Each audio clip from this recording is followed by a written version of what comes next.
ለዛሬም የጥቁር ባህር ክፍል 3ን ይዤላችሁ መጥቻለሁ። ያላችሁት ቃና ሪካብ ዩቲዩብ ቻናል ላይ ነው። ቻናሉን ሰብስክራይብ፣ ቪዲዮንም ደግሞ ላይክ ማድረጋችሁን እንዳትረሱም። ዲላን ጀልባው ጋር ስትደርስ ሁለቱንም ባንድ ላይ ታያቸዋለች። በጣም ትገረማለች። ምንድነው እዚህ ምን እየሰራች ነው ትላለች። ሐዛን በጣም ትደነግጣለች። ምን እንደምትመልስላትም አታውቅም። ነይ ወደ ቤት እንሂድ እናወራለን ትላታለች። ነገር ግን ዲላ በጣም ተቆጥታለች። ንገሪኝ ከዩሱፍ ጋር እዚህ ምን እየሰራች ነው ትላታለች። ዩሱፍ ደግሞ በድፍረትም ለዲላም ትልቅ ድንጋጤ ይፈጥርባታል። ሐዛን የመጣችው ከሱ ራቅ ልትለኝ ነው ይላታል። ዲላም የባለቤቷ እህትም የቅርብ ጓደኛዋም እንዴት አድርጋለች ብላ አታምንም። በጣም ተናዳም ትሄዳለች። ካሚልም ከዩሱፍ ጋር ተቀምጦ ሐዛን ከዳተኛ ነች፣ የምትፈልገውን ማድረግ ትችላለህ፣ ግን ዲላን ምን አጠፋች? በእውነት ይሄ በደል ነው ይላል። ዩሱፍም ካሚልን ያንን ርህራሄ ለራስ ተው፣ ምን እያደረግኩ እንደሆነ በደንብ አውቃለሁ። ተራም ታክሲ ሹፌር ነበርኩኝ፣ በሰላም እኖር ነበረ፣ ግን እነሱ ናቸው እንዴ እንደሆነ ያስገድዱኝ። አሁን በእነሱ ላይ ምንም አይነት መጸጸት የለብኝም። ለዓመታት ቤተሰቦቼንም ሳላውቅ ተደብቄ መኖር ይበቃል ይለዋል። ሌላም ለእሱ የምታሳየው ርህራሄ የሰርፕ ደካማ ጎን ነው።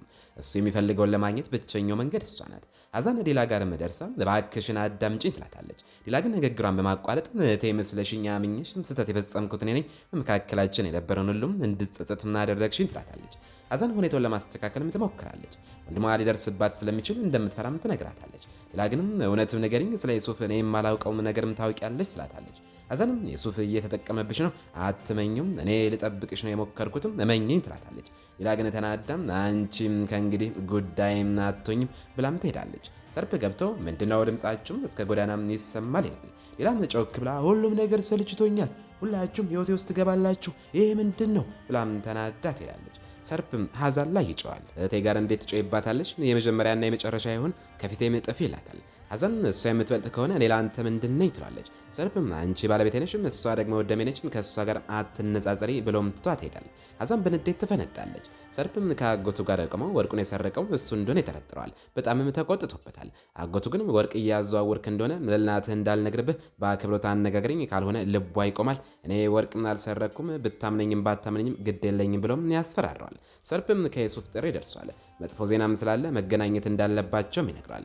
ሰርፕም በግማሽ ሰዓት ውስጥ ና ብሎም ስልኩን ይዘጋል። ራምዚም የዓለምን ጭንቀት ተሸክሞ ተቀምጧል። በወርቁም ስርቆት ምክንያትም ሰርፕን በጣም ፈርቷል። በዚህ ሰዓትም ከሰርፕ ስልክም ይደወልለታል። የት ነህ ይሏል። ራምዚም ቤት ውስጥ እንዳለ ሲነግረው ሰርፕም እኔ ወርቁን ለማግኘትና ዓለምንም እያገለባበትኩ አንተ ግን እዚህ እንደ ሴት ተቀምጠሃል ይለዋል። በደንብ አዳምጠኝ፣ በደንብ ስማኝ፣ ይሄ ወርቅም የአንተ ኃላፊነት ነው፣ መልስ አምጠው፣ አለበለዚያ በህይወት መኖርን እርሳው ይለዋል። ራምዚ በጣም ፈርቷል። ለአርዙም ህይወቱ እንዳበቃችና ሰርፕ እንደሚገለው ይነግራታል። አርዙ ግን ፈሪ እንዳይሆንና ሄዶም ዩሱፍን ወርቁም የት እንዳለ እንዲጠይቅ ምናልባትም እሱ እጅ ሊኖር እንደሚችልም ትነግረዋለች። ዩሱፍም ወደ ሰርፕ ጀልባ ደረሰም። የሰርፕ አጎትም አጋርነት እንደ ትዳር ሙሉ መተማመን እንደሚያስፈልግም ይነግረዋል። ሰርፕ ግን ንግግራቸውን በማቋረጥም ቀጥታ ወደ ጉዳዩ ይገባል። ዩሱፍ ምንም አይነት ምስተትም ወይም ጥፋት እንደሌለበትና ንጹህ እንደሆነም ይህም ሰርፕንም እያጠራጠረም እንዳለ ይነግረዋል። ዩሱፍም ወደ ቀድሞ ሁኔታውም ተመልሶም ሐዛንና ሰርፕን አብረውም ሲያይም ያስታውሳል። አሁን ወዳለበትም ተመልሶም እየተዛተበትም እንደሆነና ከእነሱ ጋርም እንዳይሰራ የሚከለክለውም እንዳለ ይነግረዋል። ሰርፕም ሳቅ እያለም ዝናቸው በየትኛው ቦታም እንደዚህ እንደሆነም ይነግረዋል። ዩሱፍም የኩባንያውን ለመፈረም ነገ እንደሚገናኙ ነግሯቸው ይሄዳል። ሌላም ለዩሱፍ መልእክት ልካ ማውራት እንደምትፈልግ ትነግረዋለች። ዩሱፍም ተስማምቶ ቦታውን እንደሚልክላትም ይነግራታል። ሐዛንም ወደ ቀድሞ ሁኔታውም ተመልሳም ሰርፕም እናቱም እሷን በጣም እንደወደዳትና እንክብካቤ እንደሚያስፈልጋትም እንደነገሩትም ታስታውሳለች። በተጨማሪም ሰርፕም ሐዛን ላይ የፈጸመውንም ስህተትም እናቱም ሲያውቁ በጣም ተቆጥተው እንደነበርም ታስታውሳለች። እናቱ ሰርፕን እንዴት አደርጋለም አላሳደግኩም እንደ ብለው ሐዛንን እንዲያገባም አስገደዱት። ሰርፕም ቀልዶም እናቱ በጥፊ መቱት። ሰርፕም እሷን ማግባት ባይፈልግም በእናቱ ተገዶ እንደነበረም ታስታውሳለች። ሐዛንም አሁን ወዳለበትም ተመልሳም ሁሉን ስላስታወሰች በጣም ተሰብራለች። ሰርፕ ለዩሱፍ አንድ ሰው ስራቸውን እንደሚያሰጋውና ይህም እንደሚያሳስበው ይነግራል። ዘራም ለሐዛን ለምን ዶክተር ጋር አልሄድሽም? ሴክሬተሯም ደውላ እንዳልሄድሽም ነግራኛለች ስላታለች። ሰርፕ ይህን ሰምቶ በጣም ይቆጣል። ሐዛን የጥርስ ዶክተር ጋር ቀጠሮ እንደነበራትና እንደሌላትም ትነግረዋለች። ሰርፕ ርዕሱን ቀይሮ ልጅቷም ለምን እንደተከፋችም ይጠይቃል። እናቷም የጓደኞቿ ጉዞ ላይ መሄድ እንደምትፈልግም ትነግረዋለች። ሰርፕም አይሆንም ይላል። ሐዛን ደግሞ ምን ችግር አለው? እንደ ሌሎች ልጃገረዶች ተዝናንታ ብትመለስ ወይም ረዳቷን ይዛ ብትሄድ ምን ችግር አለው ትላለች። ሌላንም ሐዛን ስትከላከልላት ሰምታ በጣም ደስ ይላታል። እናም ትጠራታለች። ሐዛን ወደ እሷ ትገባለች። ሌላም ታስቃታለች። እናም ይቅር ትይኝ ይሆን ትላታለች። ሐዛን ሄዳም ታቅፋታለች። በዚህም ይታረቃሉ። ሌላም ስለ ዩሱፍ የሱፍም አትጨነቂ፣ እሱ በጣም ደግና ታማኝ ሰው ነው። ደግሞም ወንድሜም ሰርፕ ማንንም እንደማይወድ ወይም እንደማያምንም ይታወቃል ትላታለች። እየሳቁም ሀዛን ትመለስና አንቺ ቆንጆ ስለሆንሽ ነው ሁሉንም ነገር እንደ አንቺ ቆንጆ የምታየው፣ ነገር ግን በአንድ ሁለት ቀን ውስጥ እሱን ልታውቂው አትችም ትላታለች። ዲላንም እንዲህም ስወድ ወይም ይህን ስሜት ስሞክር የመጀመሪያ ነው፣ ለሰርፕም እነግረዋለሁ ቢባል እንኳን እኔ ራሴ እነግረዋለሁ፣ ችግር የለውም ብላም ትስቃለች። ንግግራቸውንም ይጨርሳሉ። የሱፍ ራምዚን ሲከተል ወደ አሮጌውም ቤታቸው ወደ እናቱ ቤት ይሄዳል። የሱፍ በጣም አዝኗል፣ እንባውም ይተናነቀዋል። ምክንያቱም እናቱንና ወንድሞቹን ማየት ስለፈለገ ለዓመታትም ተለያይተው ነበርም። ራምዚ ወደ ውስጥ ይገባል። ሁሉም ተሰብስበው ነበር። ሰላም ይላቸውና ተቀምጦ ሳለ የራሱንና የሱፍን ፎቶ የተቀመጠበትን ኮሜዲ ነው እናያል። እሳትም እየጫረባቸውም ሊያነሳሳቸውም ይፈልጋል። የሱፍ ወይም እናትንና ወንድሞችን እንዴት የት እንዳለ እንኳን እንዳያውቁ ማድረግም እንዴት ይቻላል ይላል። የሱፍ እህትም አልማዝ ወንድሜ ሞቷል ትላለች። እናቷ ትቆጣና አንቺ ሞኝ እንዳያትበይ ወንድምሽ በሕይወት አለ ትላታለች። አልማዝ ግን የሱፍ ፈጽሞ እንደማይተዋቸው ስለምታውቅ ወንድሟ በሕይወት እንዳለ ታምናለች። ሙራድ ከንግግራቸው ተሰላጅቶም ትንሽ ለመራመድ ልውጣ ብሎ ይወጣል። የሱፍ በመኪና ውስጥም እየጠበቀ ነው። ሙራድን ከሩቅም ሲያዩም ያለቅሳል፣ በልቅሶም ይፈርሳል። በሌሊትም ሰዓቱ በጣም መሽቷል። የሱፍ ለዲላ ቤት እንዳለና እንደሚጠብቃት መልእክትም ይልካል። ዲላ በፍጥነት ለብሳም ትወርዳለች። ለጥበቆቹም በክፍሏ እንደምትፈልጋቸው መልእክትም ትልክላቸዋለች። እነሱም መልእክቱን አይተው ወደ እሷ ሄዳሉ። እሷ ግን ማንም ሳያት በፍጥነትም ትወጣና ወደ የሱፍ ቤትም ትደርሳለች። እሷንም ሳያት ውበቷን ማድነቅም ይጀምራል። ይህ ምን አይነት ውበት ነው? እንደዚች ምን አይነት ቆንጆ ሴት እንዴት እንደዚህ ትናደዳለች? ይላታል። ሌላም ምን ላድርግም ሀዛንን ከአንተ ጋር ስመለከት ደንግጬ ነበር። ደግሞም እሷም በዚህም ወቅት በጣም የምቀርባት ሰው ነች። ልቧም ጥሩ ነው፣ ብታውቃትም ትወዳለች ትላለች። እሱም ከአንቺ በስተቀር ሌላ ምንም አያሳስበኝም፣ አንቺ እንዴት እንደምታይኝ ብቻ ነው የምፈልገው ብለው እጇን ይይዛል። ከወንድምሽናም ከስራችን ጋር በተያያዘም ጉዳያችን ትንሽም የተወሳሰበ ሆኖ ይሰማኛል ይላታል። እጇን ቢይዛትም ዲላም ታፍራ እጇን በፍጥነትም ትሰበስባለች እና ርዕስም ትቀይራለች። የሱፍም ተነስቶም ጭማቂ ሰርቼ መጣሁ ብሎ ይሄዳል። ዲላ በቤት ውስጥ የተዘዋወረችም የሱፍንም ወረቀቶችም ታገኛለች። የእሷ ፎቶዎችና ስለ እሷ መረጃዎችም ነበሩ። በጣም ትጨነቃለች። እሷን ሊጎዳት እንደሆነም ተጠራጥራ ለመሄድም ትፈልጋለች። የሱፍ ሊያስቆማትና ምን እንደተፈጠረም ሊረዳ ቢሞክርም እሷ ግን በሀሳቧ ጸንታም ትሄዳለች። ሰርፕ ከእንቅልፉ ተረብሾ የሚነሳና ወደ ዲላም ክፍል ይሄዳል። ዲላም ወደ ቤቷም ደርሳም ክፍሏ ስትገባ ሰርፕ ተቀምጦም ታገኘዋለች። በጣም ትደነግጣለች፣ ትፈራለች፣ እናም ትጨነቃለች። ሰርፕ ተናዶም የት ነበርሽ መልሽልኝ ይላታል። ያለቀሰችም እንቅልፍም አልመጣም ሲለኝ ለመራመድ ወጣው ትላለች። ሰርፕም የበለጠም ተናዶም እየዋሸሽ ነው ብሎ በክፍሏ ውስጥም ያሉ ነገሮችን በሙሉ ይሰባብራል። እናቷናም ሀዛን ዲላ በጣም ተረብሻ ስለነበርም ሊከላከሉላትም ይሮጣሉ። እናቷም እንዴት ያለኛ እውቅና ምትወጫለች ትላታለች። ለም የጮችም በቃችም እባካችሁኝ ተውኝ፣ ማንኛውንም ነገርም እንዳደርግም እድል ሰጥታችሁኛል፣ በዚህ ኑሮም ሰልችቶኛል፣ ለምንድነው እንደ የምታስጨንቁኝ ስትልም ትፈርሳለች። ዘራም ወጣም ሰርፕን ዝም በል እኔ ጋር እንደነበረችም እየነገረች ነው ትላለች። ሰርፕ ግን እየዋሸች ነው፣ ከዛሬ ጀምሮ ማንነቴን ታያለሽ፣ ከቤት መውጣትም የለም ብሎም ወደ ክፍሉም ይወጣል። ማግስቱም ሰርፕ ሌላም ተቀይማ ማየት ስለማይችል ወደ እሷም ሄደው እኔም አብረሽንም ቁርስ እንብላ ይላታል። ላግን ሌሊቱን ሙሉም ስታለቅስም ስላደረች ምግብ አልፈለግም ትላለች። እሱም ዴላ ትናንት በአንቺ ምክንያት እንደደረሰብኝና አታውቂም ይላታል። እሷም ለመሆኑ በወቅቱም በራስም ስሜት ላይ ነበርክ? በዚህም እናያያዝህ እንዳላምንህና እንዳልቀርብህ እያደረግከኝ ነው ትላለች። እሱም ልክ ነሽ፣ በጣም ተናድጄ ነበር፣ ግን ስለማስብልሽም እኩለ ሌሊት ላይ ብቻሽን ጎዳና ላይም ስትሄጂ ምን ሊገጥምሽ እንደሚችልም አስቤ ተገቢ ነው ይላታል። ሌላም እናቴ ባትመጣ ኖሮም ትመታኝ ነበር ስትለውም እሱም ይናድዳል። እሷም በከፍተኛ ሁኔታም ታለቅሳለች። ሰርፕን ሊያባብላትም ይሞክራል። አቅፎም በአንቺ ላይ አንዳች ነገር ቢደርስ መኖር አልችልም ይላታል። ይቅርታም ጠይቋት ወደ ቀድሞ ንግግራቸውም ይመለሳሉ። ወደ የትኛውም ቦታ መሄድም ከፈለገችም ሾፌሩም እንዲያደርሳትና እሱ ተመልሶ እንዲያመጣትም ተስማምተው ንግግራቸውንም ያበቃሉ። በዚህ ማለም ሰርፕ ለሰፈትም ደውሎም የዲላ ጓደኛ የኤሊፍ እናት ስልክ ቁጥር እንዲያመጣና ዲላም እውነትም እዛ እንደነበረች እንዲያረጋግጥም ያዟል። ኤሊፍና ዲላ በፈረስም እርባታ ቦታ ላይም እያሉ የሱፍ ዲላንም እዚያ ለማግኘትም ከኤሊፍ ጋርም ተስማምተው ነበርም። የሱፍ ሲመጣ ዲላም ይህንም ያቀናበረችም ጓደኛዋ እንደነበረችም ትረዳለች። ለመሄድም ትነሳለች። የሱፍ ግን ይዛታል። አናግርሽ እፈልጋለሁ፣ ግማሽ ሰዓት ብቻ አምስጭኝና እንሄዳለሁ፣ ከዛ በኋላ ፊቴንም አታዩም ይላታል። ስለምንም ነገርም ከማውራታቸው በፊትም የጠፋውን የዲላን ፈረስም ጊጂ ወዳለበት ክፍል ይወስዳታል። ዲላም ፈረሱን ስታይ በደስታም ትፈነጥዛለች። የሱፍንም እስከ ማቀፍም ትደርሳለች። የሆነውን ሁሉም ረስታ ለባለፈው ስህተቷም ይቅርታም ጠይቀዋለች። የሱፍም ምንም አይደለም፣ ዋናው አንቺ ደስተኛ ሆነሽ ማየቴ ነው ይላታል። ዲላም ትናንት ዳግመኛም ላላይም ቃል ገብቼ ነበር ትላለች። የሱፍም እየቀለደ በእውነትም ይህን እንደ ጨረቃ የሚያበራ ፊትም ሳያይ የሚኖርም የሚችላለው ይላታል። ሌላም እንዴት ያለ ኩራት ነው ትላለች። ሌላ በመቀጠልም ወደማላውቀውም ሰው ቤት መሄድና አልለመድኩም፣ ፎቶዎቹን ስመለከትም ደንግጬ ነበር ትላለች። የሱፍም ከዚህ በላይም እንድታምኝ ይፈልጋሉ ይላታል። ሊቀርባት ሲሞክር እሷ ትሸሻለች። እሱም ሁል ጊዜም ትገርሚኛለሽ፣ አንቺ በጣም ንጹሕና ደግ ሴት ነሽ ይላታል። ሌላም ስለ ወንድሜና ስለ ስራው ምን እናደርጋለን ስትልም ጠይቀዋለች። እሱም ለአንቺ ስል ማንኛውንም መስዋዕትነትም እከፍላለሁ፣ አንቺ የኔ ብቻ እንድትሆኚ ማንኛውንም አደጋም እጋፈጣለሁ ይላታል። እጇን ይዞም የፍቅር ቃላትም ይሰነዝርላታል። ሰፈትም የሱፍም ወዳረፈበት ሆቴል በመሄድ መረጃ ፍለጋም ክፍሉም ውስጥ ይገባል። ነገር ግን አንዲትም የጆሮ ጌጥ ብቻ ያገኛል። እሷንም ይዞም ይወጣል። ያ የጆሮ ጌጥ የማን እንደሆነም እናውቃለን። ይህ ሌላ ጣጣ። የሱፍ ለብቻው ቆሞ ዲላም ከዚህ አስከፊ ቤተሰብ ውስጥም እንዴት እንዲህ ንጹህ ሆነሽ ወጣሽ እያለ ይገረማል። በቀጠልም የሱፍን ሰርፕንና ማጎቱን ከኩባንያው ፊት ለፊትም ሊያገኛቸው ሲል በድንገትም የተኩስ ድምፅ ይሰማል። ፖሊሶች መጀመሪያም ካሜራዎችን አይተው የተወሰነ ደረጃ ላይ ሲደርሱ ወዲያውኑ እንደሚያሳውቃቸው ይነግራቸዋል።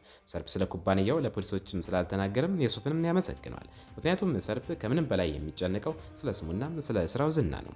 የሱፍም አታመስግነኝ ጌታዬ፣ አሁን እኮ አጋሮች ሆነናል፣ ስማችንም አንድ ነው ይላል። ስለ ስራ እያወሩ ሳለ በእውነትም ተኩሱም እንዲከፈትም ከሰዎቹ ጋር የተስማማው የሱፍም ራሱ ነበርም። ነገር ግን ለሰዎቹም እየጮኸም እናንተ ደንቆሮች አንድ ጥይት ብቻም ተኩሱም አላልኳችሁም ነበር ይላል። ሰርፕ ወደ ረምዚ ይሄዳል። ለልማዱም በጣም ተቆጥቶም ወርቁንም አገኘው ይሏል። የረምዚ ዝምታ ግን ገና እንዳላገኘውም ለሰርፕም ያሳብቃል። ሰርፕም ይህን የመጨረሻ ሙከራ ነው፣ ያኔ ግን እኔንም አትውቀሰኝ፣ ምን እንደማደርግም አታውቅም ብሎም ትቶት ይሄዳል። የሱፍ ቆሞ ሌላ በአምንህና በመጨረሻ ብትከዳኝና ልቤን ብትሰብረውም እፈራለሁ ያለችንም ያስታውሳል። ነገር ግን በተንኮል እየሳቀ ለካሚልም እንዲህ ይለዋል፣ እስቲ ናስበው ትልቁ ምኞቴ በታክሲ ሰርቼ የቤቴን ዕዳ መክፈል ነበርም፣ ግን የሁሉም ሲሳይ ይመጣል ብዬም አልገመትኩም ነበር ይሏል። ካሚልም ጓደኛዬ አምላክ ለሁሉም እንደ ሀሳቡም ይሰጠዋል ይለዋል። የሱፍም ዲላ በጣም ንጹሕና ደግ ልጅ ስለሆነችም እንደነሱም ስላልሆነችም ትንሽ የጥፋተኝነት ስሜትም እየተሰማኝ ነው ይላል። ካሚልም ችግሩ እኮ አንተ እንድታፈቅርህ ማድረግ ነው፣ እሷ መውደድ ብቻ ሳይሆን አብዳላለች፣ ይህ ደግሞ ለእሷ በጣም ከባድ ይሆናል ይላል። የሱፍ ግን ምንም አይከብድም፣ በቀላሉ ማገባታለሁ ሲል ይመልሳል። ካሚል ቤተሰቦቿ የሚስማሙ ይመስልሃል ብሎ ሲጠይቀው የሱፍ እንዴታ ያው በደስታም እልል እያሉም ይደንሳሉ። ግን ቃል እገባለሁ የኔ የሰርጌ ቀን የዚያ ቆሻሻም ሰርግ የቀብር ቀን ይሆናል ይለዋል። ላም ከአዛን ጋር ተቀምጣ ያን ዕለትም የሱፍ ምን ያህል የፍቅር ሰውም እንደሆነም እንደቀረባትም ታወራላታለች። አዛን አይኖቿ በእንባ ይሞላሉ። ምክንያቱም ሌላ የምታወራውም ታሪክ የሱፍና አዛን በጣችሁበት ወቅትም የነበራቸውን ግንኙነትም የሚመስል ነበር። ላም የሱፍን መውደድ ብቻ ሳይሆን እሞትለታለሁ ትላለች። አዛንም ፈገግ ብላም እሱም እንደሚሞትልሽም እርግጠኛ ነኝ ቆንጅዬ ትላታለች። አዛን ክፍሏ ሆና የሱፍም የሰጣትን የልብ ቅርጽ ያለው ሀብል አይታ በጣም ታዝናለች። ሰርፕም ወደ ሀዛን ክፍል ገብቶ በመጨረሻ ይህን ቀንም አልቆ ከአንቺ ጋር የመሆንበትም ሰዓት ስለደረሰም ደስ ብሎኛል፣ በጣም ናፍቀሽኛል ይላታል። አጠገቧም ተቀምጦ የፍቅር ቃላትንም ይነግራታል። ልብሷንም ሲቀይርላትም ያ ሀብልም አብሮ ይወድቃል። ወደ አሁኑ ጊዜ ስንመለስ ሀዛን በከፍተኛ ሁኔታ ስታለቅስም ትታያለች። ነገር ግን የድሮም የእጮኝነት ፎቶቿ በቦታቸው እንደሌሉም ታስተውላለች። እናቷንም ጠርታም ስጠይቃት እናቷም ጣልኳቸው፣ አንቺ ያገባች ሴት ሆነች ሳለ የድሮም የእጮኝነት ፎቶዎችሽም ቤት ውስጥ ሊቀመጡ አይገባም፣ አስተዋይናም የተከበረች ሴትም ሆኚ ስትልም ትመልስላታለች። ሀዛንም ሳታማክሪኝ እንዴትም ትጥያቸዋለች? ከልቤ የምስቅበት ብቸኛው ነገር እሱ ነበረም፣ ይሄ ግፍ ነው ትላለች። እናቷም በመቀጠል መነጫነጩንም ትተሽ በአምላክም አመስግኝና ባልሽንም አክብሪ ትላታለች። ሀዛን ግን ባል የምትዩም ተገዶም የተጫነብኝንም ትዳር ነው፣ ይሄ ሁሉ የሆነው በአንቺ ምክንያት ነው፣ ቀኔ እንዴት እንደሚያልፍና ምን እንደሚሰማኝ እንኳን አታውቂም ትላለች። እናቷም ይሄ ሁሉም ገንዘብና ወርቅ እያለሽም እንዲህ ምት ያለሽ አንቺ የረከሽ እንጂ ለበረከትም የታደልሽና አይደለሽም ትላታለች። በተጨማሪም እናቷም ክብሬ ኑርሽ ለባለቤትሽም ለዲላም የፍቅር ቃላትን ሲሰነዝር በአይንሽም አይትሽ የለም እንዴ ማለትም ስለ ዩሱፍም ታወራላታለች። እናቷም ንግግሯንም በመቀጠል አምላክ ይፍረድብሽም፣ ሰውን በጣም ነው የምታብሳቸው፣ ባልሽ በአንቺ ምክንያት ቢሞት መብት ነው ትላታለች። በሌላ በኩልም ካሚል ወደ ረምዚ በመሄድም ወርቁም ያለበትን አድራሻ የያዘ ወረቀት ሰጥቶ ትሄዳል። ረምዚ በደስታ ክንፍ አውጥቶም ወዲያውኑ ለሰርፕ ደውሎም ያሳውቋል። ሰርፕናም ሰዎቹ ወደ ተባለው አድራሻ ቢሩም ቦታውን ባዶና ምንም ነገር የሌለበት መሆኑ ያገኙታል። ረምዚ ሊያብድም ይቃረባል። ሰርፕ በጣም ይናድዳል። ነገር ግን ሰፈት በሳጥን ውስጥም የሆነ ነገር እንዳለ ለሰርፕ ይነግራል። ሰርፕ ገብቶም ሲመለከትም አሾ ያለበት ማሰሮና አንድ መልእክት ያገኛል። መልእክቱም ሲያነብም ከፍርሃትም የተነሳ አይኖቹም ይቀላሉ። የሱፍም የቀብርም ቀን ደርሷል እበቀላለሁ ማለትም እያስፈራራው መሆኑንም ይረዳል። እንዲሁም ሚራን መመለሱንም ይነግረዋል። ይህን ሁሉ ተንኮል ያቀናበረው የሱፍ ሲሆን ለካሚልም እንዲህ ይለዋል። ሰርፕም ያን መልእክት ሲያይ ፊቱ ምን እንደሚመስል ለማየት እመኝ ነበር።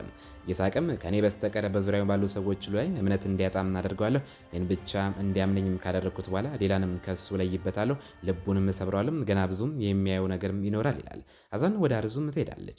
እንዳይቻትም አጥብቃም ታቅፋታለች። አዛንም ለዩሱፍ መታሰቢያ እንዲሆን በገዛ እጇም የሳለችውን ፎቶ በስጦታ መልክም ጠቅልላም ይዛለች። ፎቶ በእውነት በጣም የሚያምር ነበር።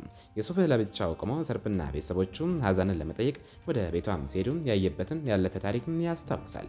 በዚያ ወቅትም ሊተኩስባቸው አስቦ ነበረ። ነገር ግን እህቱ አጠገቡ ስለነበረችም ሊሳካለትም አልቻለም ነበር። በዚያ ወቅትም ዩሱፍ በጣም ተሰብሮ ነበረ። ሀዛንም እያለቀሰችም ለአርዙ እንዲህ ትላታለች። በእውነትም ተጋብተን በአንድ ቤት ውስጥ አብረን የምንኖርበት ቀን ይመጣል ብዬ በፍጹም አልገመትኩም ነበር ትላለች። መጠጥም እየጠጣች ራሷን መሳት ስትጀምር አርዙ ሰርፕ በዚህ ሁኔታ ካየሽ በደብደባም ሊገልሽ ስለሚችል ንቂ፣ የሚያነቃሹና ላፍላለች ትላታለች። ሀዛንም እየተቆጣችም ያኔ ሰርፕ እኔን አስገድደው ሲወስደኝ ለምን ቡና ላፈላሽልኝም ለምንስ አላነቃሽኝም ነበር ትላለች። አርዙም በጓደኛዋ ላይ በፈጸመችው ነገር የተነሳ ህሊናዋ በጣም ይረበሻል። በከፍተኛ ሁኔታም ታዝናለች። በዚህ ማለት የሰርፕም አጎት ወደ እሱም ሲገባ ሰርፕ ሽጉጥን ይዞ አይኖቹ በቁጣ ቀልተውም ያገኘዋል። ሰርፕም ሚራን ተመልሷል አጎቴ ይለዋል። ረምዚም ለሰርፕ ደውሎ በዩሱፍ መኪና ላይ ተኩስም የከፈተውን ሰው እንዳገኘው ይነግሯል። አጎቱም ይህንን ሰው ማን እንደቀጠረም ካወቀን ሚራን ወዳለበት መድረስ እንችላለን ይላል። ሰርፕ እናቱና እህቱ ለብቻቸው ስለሆኑ አጎቱ ወደ ቤት እንዲሄድም ይጠይቋል። አጎቱም የሱፍንም ደውሎም አብሮትም እንዲሆን እንዲነግረውም ይመክረዋል። ሀዛንም ከአርዙ ቤትም ወጣ ቀጥታ ወደ የሱፍ ቤትም ትሄዳለች። የሱፍም በመምጣቷም ይገረማል። ሀዛን ወደ እሱም ቀረብ ብላም የሱፍም እስከ መቼ ነው እኔን እናንተን በዚህ ስቃይ ውስጥ የምታኖረን? እኔ በደንብ እረዳለሁ። እናንተ እኮ ስለ እኔ ስትል እድሜህን ሙሉ ልታጠፋ እንደምትችል የነገርከኝ ሰው ነህ ትለዋለች። እሱ ግን ወይዘሮ ባልሽን ከቀድሞ እጮኛው ጋርም ልታታለይ መሞከርሽ ነውር ነው ይላታል። ወዲያውኑም ለእናቷም ደውሎ ልጅሽን መተሽ ውሰጂ ይላታል። ሀዛንም በሌላ ላይ የምታሳየውንም ትወናቁም በውሸት ፍቅር ልቧን አትስበረው ትላለች። እሱ ግን ሌላም ከአንቺ በሺህ እጥፍም ንጹህ ናት ይላታል። እዚህ ማለም ሌላም ስጦታዋን ይዛም የሱፍን ቤት ደውልም ትደውላለች። የሱፍም የሀዛን እናት የመጣች መስሎት በሩን ሲከፍት ዲላን ያገኛታል። ሀዛን ዲላንን ስታያት ደንግጣ በፍጥነትም ትደበቃለች። ዲላ ግን ከዩሱፍም አጠገብ የሴት ጫማ ስታይ ደንግጣም ጥላው ትሄዳለች። እንደ ዕድል ሆኖም በዚህም ጊዜ አብራው ያለችው ሀዛን መሆኗንም አላወቀችም። ዩሱፍ ሊያስቆማትና ሊያረጋጋት ቢሞክርም አይሳካለትም። በመቀጠልም በዲላም የተሰጠውን የሁለቱንም ምስል የያዘውን የፈረስ ስል ይመለከታል። የሀዛንም እናትም የሱፍ ቤትም ስትደርስም ዩሱፍ ልጅሽን እባክሽን በደንብ ያትም አሳድጊያት፣ ትኩረትም ስጫትም ይላታል። በዚህ ማለም ሰርፕ ለዩሱፍ ደውሎ አሁኑኑ እንዲመጣም ይነግረዋል። ያለበትንም ቦታ ይልክለታል። ዩሱፍም ሰዎቹንም ሰብስቦ ሄዳል። ሰርፕንም ሲያገኘው ሰርፕ ወደ አንድ መጋዘንም ያስገባዋል። ዩሱፍም ወደ ውስጥ ሲገባ አንድ ነገር አይቶ በድንጋጤ ይቆማል።